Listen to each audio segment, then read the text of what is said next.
Hello friends and welcome back. I'm Enterprise Architecture and we are back here playing more modded Vintagestory. Now today there's a couple of little chores that I want to do real quick here. One involves getting a little bit of chiseling done, and I also wanted to show off a little bit what I've done between episodes to kind of prepare us for the future here. Then we are going to be moving on to hunting down some translocators. So with no further ado, let's dive right in. So as I've been working on this design, one thing that's really been bothering me is the stairs. I just don't think they look very good. I mean, they work as stairs certainly fine, but I feel like we could do way better than this. So I was looking at some of the other creators and what they've been doing, and I really wanted to chisel up some slightly nicer stairs. So I'm going to start with some maple planks here as our base. And then onto that, I really want to start shaving this down and manipulating it a little bit into something that's going to look more like the stairs that we want. One of the main things I want to do is not just have basically 2 steps. I want this to be 4 steps, so that it looks a little more like an actual stairwell. So first things first, we need to change this into an actual chiselable block. And now we're gonna grab up our 2x2x2. Actually, let's go ahead and grab up our 4x4x4. We can make some bigger notches into this to start. So we're just gonna knock this back a little bit here until it starts to look like something more like a stair. There we go. That's gonna work great for us. So this is gonna be the basis of our stair. From this, I want to start carving this out just a little bit more here. And I think maybe the hand plane will even let me do that. Can I take that down a notch? Yeah, I can take each of these down a notch on the front. And oh, it looks like it went all the way back. That's not what we want. So let's just bring this back up. And we are also going to notch the top of these by at least 1 block. I might come back and do a second block later, but right now just by 1. And you can, of course, hold down the mouse button while you're chiseling if you stay on top of it. And that will work just fine for cutting out long strips. So to refine this, let's press R and get the resizable chisel selection here. And we want to make sure that we are only doing a depth of 1, a height of 4, and a width of 16. And now we can just knock the fronts right off this. So each of these stairs is going to have a little bit of an overhang, and that's ideally what we're going for. Now we started with maple because I want it to be a different contrast color to the actual slabs that we're going to put on top of this. So we'll grab back up our chisel, hit F, and then we will be able to add our wooden slabs as the secondary ingredient here. And again, this time we are going to select this, and we are going to once again use this resizable chisel to be able to get a depth of 4. There we go, just like that. And now in theory, we should be able to slap these right on top, just like that. There we go. Perfect. And now we do need to go back in and fill in those little tiny gaps there. So we're just going to use another one. This time we're going to resize this once again to a depth of 1. There we go. And now this should be just right for fitting right into those little notches. Perfect. Okay, so that gives us some nice elegant stairs with little bits of overhang that we can then walk up nice and elegantly. Perfect. I love that. That should work out really, really well. Let's go ahead and copy this real quick. We're going to grab our pantograph up and we will then snapshot it. And now we can tear out these stairs here that we're using for this back stairwell real quick. But there's one thing left that I need to do with this before we do that. And I forgot about this entirely. That is, we do want to knock out the bottom here so that it looks just a little bit more like an actual stairwell when it is hanging. So we do want to knock that out, and we want to knock this out, I think. We might need to do some more refinement here, but that should look pretty good for a stairwell. Let's take another snapshot. Perfect. And now we can break all of these out, just like that. There we go. That breaks those. And now we should be able to then take our snapshot and put it into place. We're just going to wrap up our maple planks and put them everywhere that we want the stairs to be, just like that. And now when we come back with our pantograph, we should be able to right-click each of those into stairs in turn. Perfect. That looks really good. Now, the one thing that we will note here is that these don't quite go far enough back on the bottom piece. So we're going to need to chisel in just the itsy bittiest little bit of wood just to go there, and we'll just have that little bit of top so that overhang works nicely. All right, there we go. And I realized I hadn't been pasting shapes and materials here. These were the wrong color. So when we put these back in place, you'll see, if I put this right here, these don't quite match. But now that we've changed our pantograph mode into paste shapes and materials, There we go. Now we've got those nice stairs. And with that little bit of block, I think that actually clears this up considerably. We will need to add one of those in at each of these little sections just to kind of make it match up here. And there we go. We just need to add a little fill-in block just to hide between each of those steps, just so that it doesn't look so garish and we don't have a very obvious gap between them. Might go ahead and refine that a little bit more just so it's a little less jaggedy, but I do think that looks generally like what we want. So I think this is going to be our finished design. And the other thing I want to do here is make it so that when you come inside, it kind of looks like you have a little innkeeper desk that you can then walk up to, and somebody could be seated behind here. But I also want to make it so that you can still kind of get up here to the upstairs pretty easily, and make it so that coming out through this door doesn't feel claustrophobic either. So, whoops, that's not where I want that. So one thing I need to do is chisel this back until it's just the size of a much smaller area. So I'm going to go ahead and grab back up our regular chisel, and we are going to turn this into a mode where it is cutting down by, let's do half. I think we just want a small little area here, something like that. And we will repeat this all the way back there. So it's really just half a block wide. And then I think what we're going to do is put the same sort of veneer top on here using the aged planks as we have in the other spots. So let me get that done real quick. We're going to do that by taking our hand planer, knocking it down one notch, and then we come back here and we are going to grab up our other type of block here, our wooden slab, put that on top, and we can use our resizable wooden slab piece. So let's grab this, and we want this time to be a depth of 8. And that might be too big for us actually, but we're going to take a look and see how that feels to us. Actually, let's go ahead and make it 1 deep. We don't want that to work that way. There we go. Okay, so that is generally okay, but I think I still want to knock this back so it's just hanging over the edge just a little bit here. And maybe we even make this top a little bit deeper. So let's go ahead and knock this off, knock another one off, and then let's go ahead and put those back on with the chisel, just like that, a little thicker, that works. And now the hand planer, we're gonna remove our matching material, and we're just gonna use that one more time on here. There, I think that's starting to look sharp. Let's do another one. Yeah, that might be too much, but we're gonna try this for a second. Let's see how that looks. Okay. And now we just want to make this match. So grab up our pantograph, put these into place just like that, and then on these as well, and then we're going to use our wrench to just rotate those around. Great. Okay, that looks pretty sharp, I have to say, but these are not quite lined up the way that we want them to be, right? These are on the wrong side. So let's do this. There we go. And now we just need to chisel this last one back to match. So we're going to grab up our hand planer again, and this time we're going to say remove any material. And we're just going to notch this back just like this to this layer. And now we go to remove matching. And there we go. Perfectly chiseled to match. Oh, it's one more block back, right?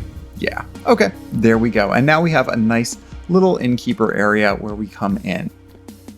There, I think this is starting to look a little bit better. I don't love that this candle is just sitting off the edge just a little bit, but I don't know a better way to get it positioned back over that way. Maybe there's a mod that allows you to tweak these a little bit further, but because this is only a half block, it isn't going to quite fit there. But I think this works great. We put the little sundial there that we found because I think that will fit nicely also. And yeah, we've got a little chair back there now. I brought Thomas 27597's chair back over here. So that will have a nice memorial spot right here behind the counter. So I think this looks pretty good. I just need to move things down a little bit just to make room for everything. So I did want to show that I've cleared out this area where we had our slabs before, because this is where we are going to put our barn, I think, which will be nice because we'll be coming out of the back of the Great Hall here and the back of our inn to be able to have that. I also started chiseling some blocks here to make this look a little bit nicer. Above all of the window lintels and the doors, I just chiseled this little tiny notched design. And this, I think, just adds so much more to the character of this than just the regular stairs were. Now, I will note here, if you're trying to make a repeating pattern with this, as we are doing in some of the bigger slices of it like this, the best way to make these is to make sure that it breaks on the edges and then can connect up so it looks like it's the same distance between all of the pieces. So to do that in Vintagestory, since we're talking about 16 voxels that we are dealing with, I've done 3 and then a centerpiece of 2, then another 6, 2, and then 3. What will also work, of course, is doing 2 and then 4 and then 4, 4, and then 2. So that then we have this nicely repeating pattern and it looks pretty seamless from a distance. Now, the other thing I did, of course, is down here, I carved out a basement for us. If I can get through here, I just can never line this up just quite right. And this is where we are now storing our slabs, is underneath our main building here. Now, this is a pretty big room for storing slabs that I've carved out, so much so that it almost immediately connects over into our settler that we had below our other main building, directly beneath our kitchen. So this connects pretty nicely up, but this is still a room. I also, instead of just having a random hole in the ground to have our water, I built a little well system here that's just carved out blocks on the side here. So I just carved this out just a little bit so it'll look like it's actually purposefully some water that's coming up from a well rather than being a hole in the ground. But of course I had to seal the bottom in so that this still acts as a room. So I guess I could put, I don't know, a black material at the bottom like basalt, and then it'll look a little bit more like a deep well, but I think this will work for now. All right, so now on to the main adventure. Now, so far I have found 2 translocators on the map. One all the way over here when I was just randomly exploring ruins between episodes, looking for a ruin that was good enough to plunder. So there's one at the top of this ruin. And also, ironically, while exploring the caves right underneath our own house, there's one right underneath the river here. So I'm gonna go grab up the materials we need to repair this translocator first, and then we will use that to see where it takes us. Then we'll repeat the process with the other one. Now, of course, we have plenty of metal parts at this point, and we have plenty of temporal gears. I actually have another 16 temporal gears from monsters that we were killing in that basement previously. So we can take all of these over and go explore the cave that's over here that gets us to that translocator. It's just a mini ruin that's kind of right underneath this channel, right underneath that first bridge we made, actually, basically. And so to get there, we have to delve the depths of this cave. All right, so all the way down here below the waterfall, we have this ruin that I found, and there's some junk metal in here. There's all sorts of garbage that's laying around here. Nothing really particularly useful. Some crates that I don't know that we can, well, it looks like we can put some stuff in these crates, so we may as well grab those up. And another table isn't going to go amiss. We'll certainly take that too. But the more important part here, of course, is the fact that, oh, we have a painting. No, the painting is not the important part. The important part is that we have a broken translocator. All right, and now we should be able to fix this. So we need to add our metal parts to it. We need to add our gears to it, and this should now turn on. All right, that took a little while to generate, I guess because our map has gotten a little extra lately. So let's step in and see where we end up.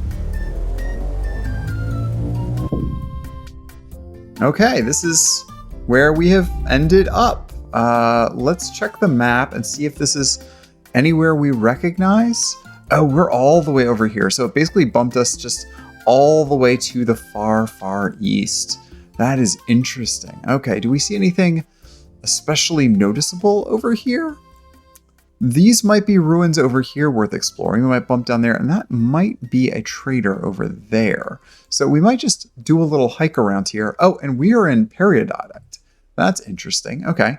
Anything else in these chests worth noticing? I will take the blue-gray clay, because we can never find that. I'm going to take the rusty gears, and corundum actually is extremely useful for us for a project we are going to be doing in the future here. Let's go ahead and break up these crates because those are coming with us as well.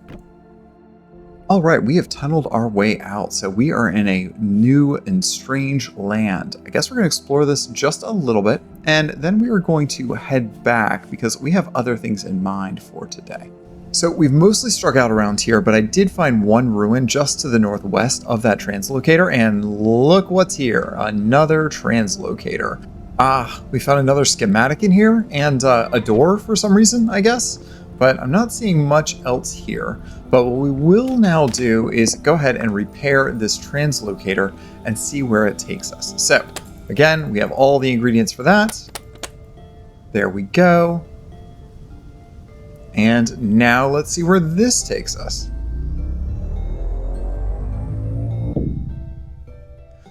Okay, looking at our map here, we are... Where are we? Oh, we are way down here. Okay, well, at least way over here. It's not the furthest south we've ever been, but it is way to the east, which is interesting. It's not especially helpful for us. If we're looking for anything that's going to be a good translocator, it's either going to need to take us north or south. So going further east is not super useful. Well, while trying to dig my way out of here, we just found iron ore. So that's pretty good. I thought this was going to be a wash and totally not a useful spot, but hematite we will certainly take. So while climbing out here, I found a second node of hematite, even higher in this than the other one. So we have 2 nodes of this that we're going to go ahead and mine out while we are here. No sense in waiting. Might as well grab it up while we're in the neighborhood, because my plan here is once we're done, I don't expect to come back here, friends. Not at any point in the future. So let's go ahead and get all this mined up and see where we are at. Alright, so this iron node has opened up into another cave here, and I see a bunch of saltpeter. I found a bunch more iron in here, but more interestingly, if we carefully navigate our way down just a little further, there's emerald, high-grade emerald, in fact. And so we should be able to mine this up and get some decent emeralds off of it that we can then use for jewelry or for trade. And a second node of emerald in here. I bet you there's probably a bunch if we started strip mining this out a little bit further, but we'll see what we can find here. Alright, so I'm just finishing up my last trip here, getting all of the hematite out that we had mined, and we got a lot. I think once I start breaking this down to nuggets, it'll probably be about 20,000, something like that. There was just a boatload here. This is a huge, bountiful node. But now we're going to do the thing that we actually came here for in the first place. And that is, yeah, we're going to break the translocator. And why are we breaking the translocator? Well, simple enough. We have a whole bunch of mods in here, like Translocator Relocator, as you can see down the corner there, that allow us to replace these and reset them so that we can actually use the translocators to teleport to places that we want to be. Now, right now, we don't have a lot of spots that we actually want to go to, but we're going to at least start setting up a translocator room so that we can teleport to places when we do find permanent locations we want to be at. And now we'll go back and break all of the others here. Alright, and let's check out this last translocator and see if we can't get any decent stuff out of this ruin here. So let's get this repaired real quick. There we go, and it is warming up, and then we can teleport to the new location. Alright, let's see where we end up.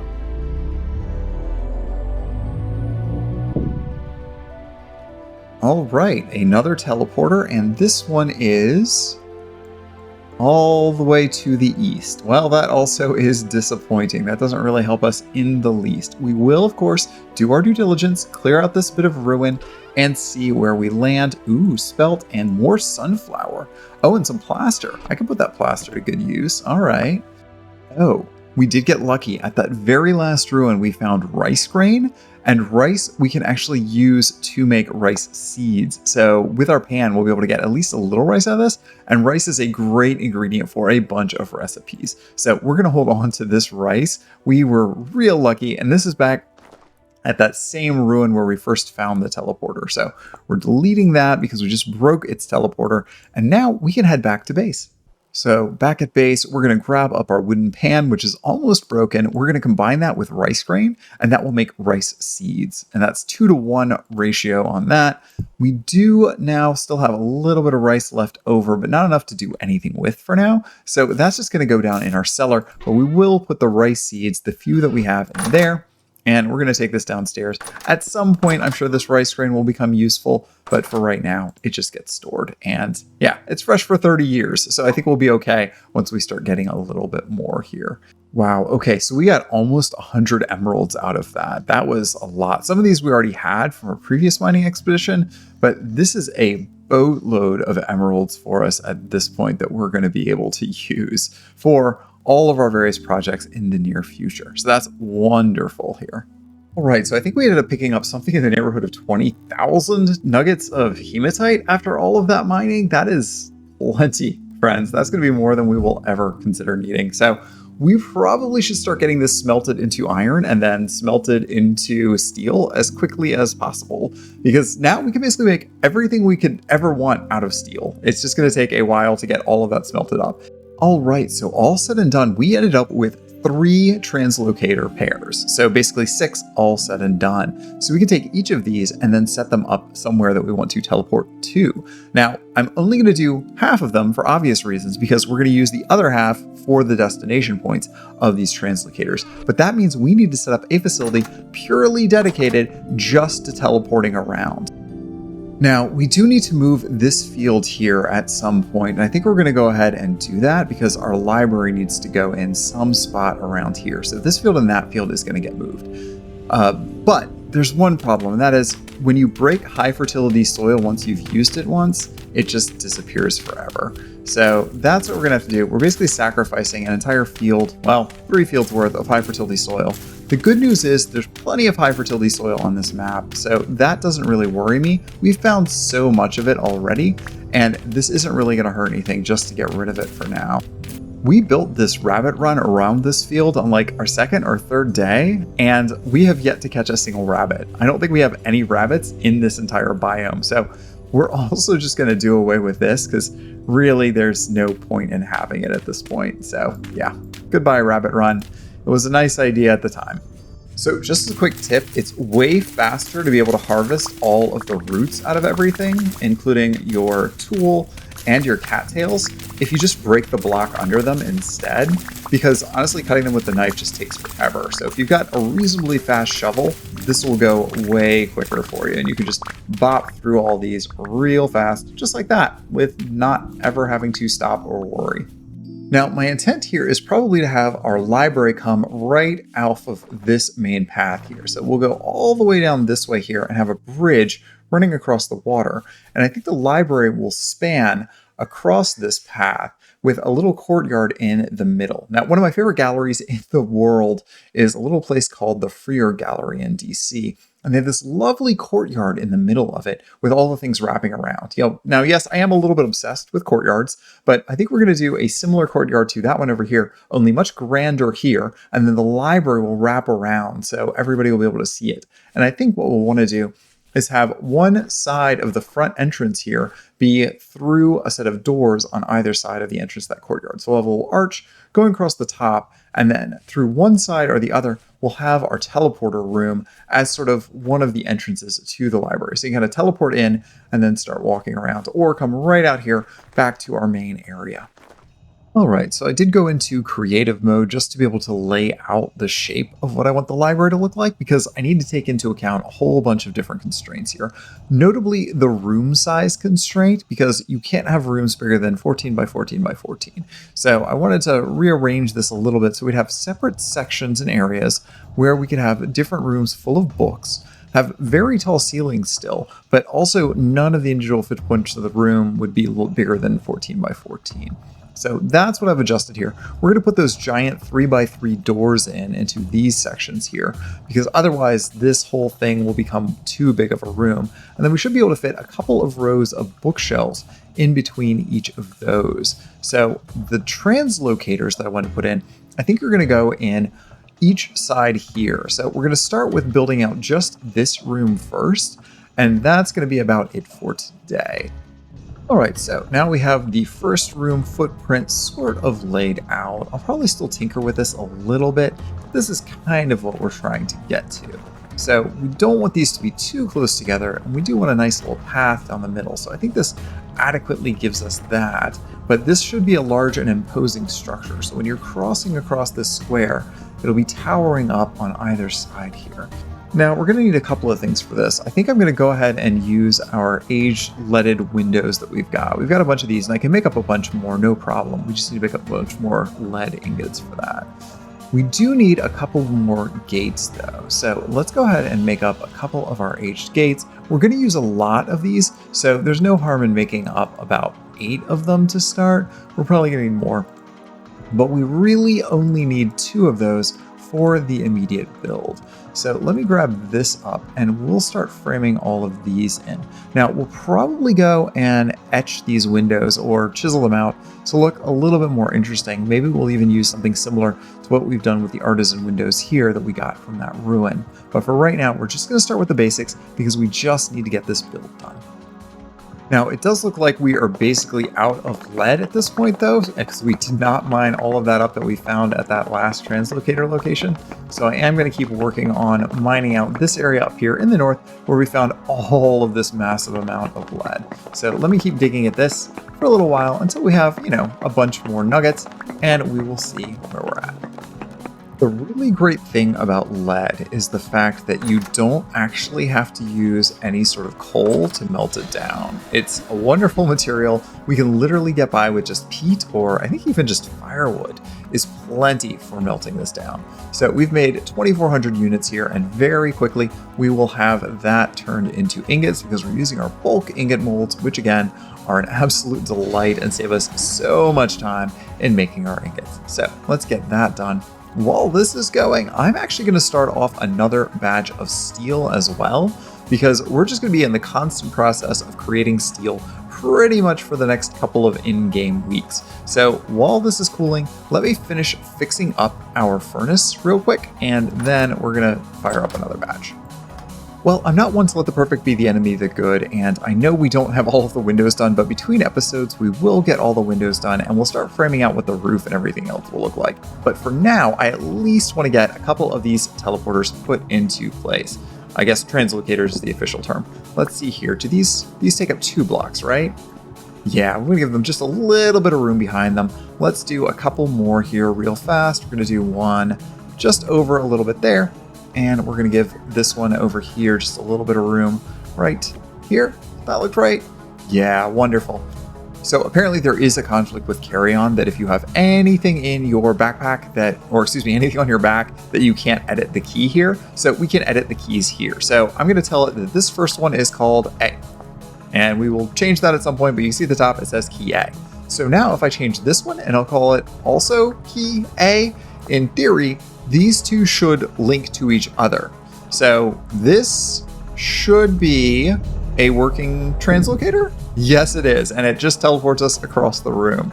Now, obviously, at some point, we'll have more interesting destinations for these to go to other than just across the room. But this will be our main translocator room in the future. So I think this will work out pretty well for us.